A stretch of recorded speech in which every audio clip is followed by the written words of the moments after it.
36 बिरादरी का भाईचारा है, बजा बजा पीटा। अरे मैं ये पूछना चाहती हूँ, जो हमारे चाचे ताऊ नीचे पड़े थे 80-80 साल के, उनके ऊपर पड़े के ऊपर सिर पर लठ मारने लग रहे। शरकनर फिर काम भाईचारा निभावा। एम्बुलेंस तक नहीं मंगवाई प्रशासन ने।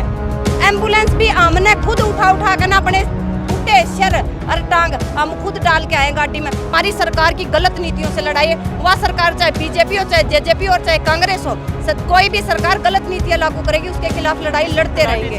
अरे एक आदमी के ऊपर 20-20 पुलिस वाले लग रहे। मैं तेनू पूछना चाहूँ भाई, जया लाठियां हमने मिल जावनी फिर तो हम टोए पा जाओगे के?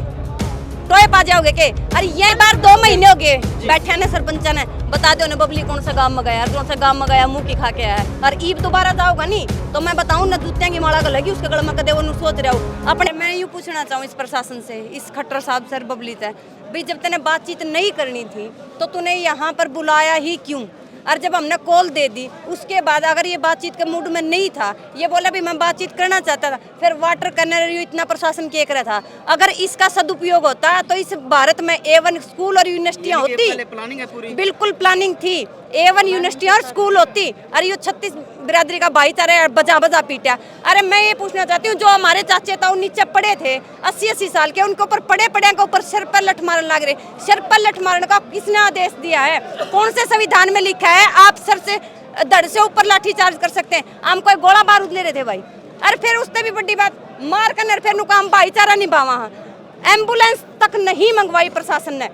एम्बुलेंस भी हमने खुद उठा कर ना अपने फुटे सिर और टांग हम खुद डाल के आए गाड़ी में। प्रशासन से ये पूछना चाहती हूँ, आप अब किस लिए खड़े हैं यहाँ पे?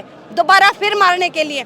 अरे यहाँ हमारे अधिकारों की लड़ाई है, सरकार की गलत नीतियों से लड़ाई है, किसी एक व्यक्ति से लड़ाई नहीं है। यहाँ बार बार ये रूप दिया जा रहा है अभी बबली के साथ लड़ाई, खट्टर के साथ लड़ाई है। हमारी सरकार की गलत नीतियों से लड़ाई है। वह सरकार चाहे बीजेपी हो, चाहे जेजेपी हो, चाहे कांग्रेस हो, कोई भी सरकार गलत नीतियां लागू करेगी, उसके खिलाफ लड़ाई लड़ते रहेंगे। क्या गुरनाम सिंह चुड़ूनी मौके पे थे? हाँ मौके पे थे भाई, सभी मौके पे थे, कोई गया ही नहीं। लेकिन बर्बरता तो जद हुई जब इन्होंने यहाँ जो गिरे हुए के ऊपर भी लाठी चार्ज किया। अरे एक आदमी के ऊपर 20-20 पुलिस वाले लग रहे। मैं तेनू पूछना चाहूँ भाई, जया लाठियां हमने मिल जावनी फिर तो हम टोए पा जाओगे के? टोए पा जाओगे के? अरे ये चाचे ताऊ, अरे मैं ननू पूछना चाहूँ, घर जाकर तुम कुकर ना अपने बाबू भाई बता दो रहे। यहाँ जब उनके ऊपर लाठी चार्ज किया तब उन भाई बाबू नहीं दिखे। और फिर पाछा तेनू कहे भाई हम तो तारे भाईचारा था। भाई पुलिस प्रशासन किसी का नहीं होता, कोई किसी का सगा नहीं है प्रशासन में। ये तो सिर्फ सरकार के दल्ले हैं और सरकार का एक ऑर्डर पे। मैं ये पूछना चाहती हूँ, ठीक है उन्होंने ऑर्डर दे दिया था लाठी चार्ज का, क्या इस तरह मारते हैं? डांगरा का मारे करें, नूरम बाना भागा मारे हैं यार। और इस एक चीज का बदला खट्टर साहब आपने देना पड़ेगा। सरकार का रवैया है, अगले साल चुनाव है तो क्या गांव के अंदर इसको घुसने दिए जाएंगे? भाई पहले ऐलान कर रखा है, ये तो यहाँ बात हुई है। जींद डीसी साहब ने लाठीचार्ज किया था जब पिछले किसान आंदोलन था, वहाँ से वापसी की गई थी, तब भी ये वादे किए गए थे कि गांव में नहीं घुसने देंगे। लेकिन थोड़े टाइम के बाद सब नॉर्मल हो जाता है, सब भूल जाते हैं। लेकिन अब की बार 2 महीने हो गए बैठे ने सरपंच ने, बता दो ना बबली कौन सा गांव में गया, कौन सा गांव में गया, मुंह की खा के आया है। और ईब दोबारा जाओगा नहीं तो मैं बताऊं ना, जूतियां की माला लगी उसके गले में कदे वो सोच रहा हूँ अपने वाहियात जो बयान दे रहा है ना, उसको बताना चाहती हूँ मैं। अगर दोबारा से देहात में घुसने की कोशिश की तो जूतियां की माला लगी। भाई सोच विचार का आइए। और कोई पुरुष वर्ग बेशक ना डालियो, लेकिन हम महिलाएं उसका ऐसा स्वागत करेंगे वो जिंदगी भर मुंह उठाने लायक नहीं रहेगा, जो बार बार हमारे सरपंच भाइयों के ऊपर, हमारे देहात के ऊपर एलिगेशन लगा रहा है। अभी मुकदमे भी दर्ज है किसी के ऊपर? भाई अभी हमें कुछ नहीं पता, होते रहेंगे मुकदमे, तनुए चलते रहे। पिछले 3 साल से मुकदमे चल रहे हैं। इनकी जड़ें छोटी पड़ जाएंगी। हम गिरफ्तारी देने के लिए तैयार है, प्रशासन गिरफ्तारी करो।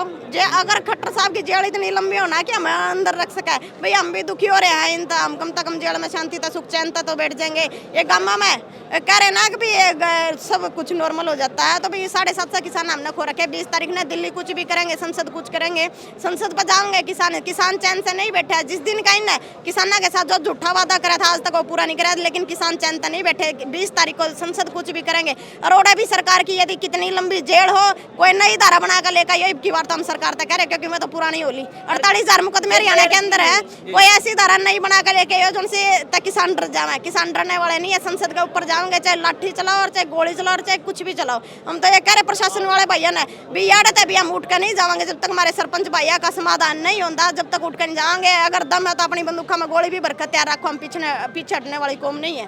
और कल को मैं तो ये कह रही भी तमाम हरियाणा के गाँव से भी जितने भी हमारे गाँव राम है भी सब ने यार उठ कर आना चाहिए, क्योंकि यह लाठी एक गाँव पे पड़ी है। यदि याद है तो यह लड़ाई हमारे सरपंच भाई हार गए तो नू देख लियो भी गाँव में देहात तो उजड़ जाएंगे, क्योंकि यह 40 सरकार की अभी पहले तो किसान ने खेती उजाड़न की, अरे गाँव में आराम, क्योंकि आप क्या करा भी गांव ने राम बोलिया करा है तो इन्हें तो भगवान तक का भी मतलब नू ला लो, भगवान ने भी उजाड़न पतुल रहे हैं। ये तो हमारे गांव राम और उन गांव राम मत अपीला भी सारे गांव राम याड़ा उठ का हो और इन भैया का समर्थन दो, क्योंकि ये भाई अकेले नहीं है। यदि तो हमने चुन के भेजे हैं ऐसा नहीं है, आज हमारे सरपंच भाई जो है इनके पीछे 1000-2000 वोटा तो जिता कर भेज रखे हैं, तो सारे भाई याड़ा आवेंगे। और कल ना आप देखना भी जिस तरह करनाल में हुआ था ना, प्रशासन ने जितनी भी बैरिकेटर बस लगा रखी थी ना वो टोए तभी नहीं मिले थे करनाल के अंदर, हमने वही हुजम यहाँ देखने को मिलेगा आपको कल। और नास्तिक और रांडे इकट्ठे हो रहे सरकार में भाई, न के बेरा के भगवान और के ना हुआ है। सिर्फ धर्म संप्रदाय के नाम पर जब बांटना होता है इस समाज को तभी ने भगवान और ये देवता याद आते हैं। अभी जो ये रास्ता जाम किया गया है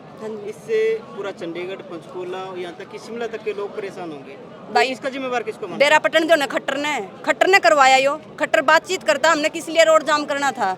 खट्टर जिम्मेवार है इस बात के लिए क्योंकि हम उसके द्वार पर आए थे, उसने हमसे बातचीत नहीं की तो इसलिए रास्ता जाम है। खट्टर साहब से पूछना भाई ये सवाल भी क्यों हो रहा है ये जाम। और मैं ये बोलना चाहती हूँ सरकार से, अगर आप में दम है तो जनता के सामने आके उसके सवालों का जवाब दें। ऐसा नहीं है आप गलत नीतियाँ थोपेंगे और जनता उसको चुपचाप सहती रहेगी। जागरूक हो चुकी है जनता, ऐसा ना हो आने वाले समय में आप इन रोडों पर मिले और ये किसान और ये मजदूर के बेटे इन कुर्सियों पर मिले।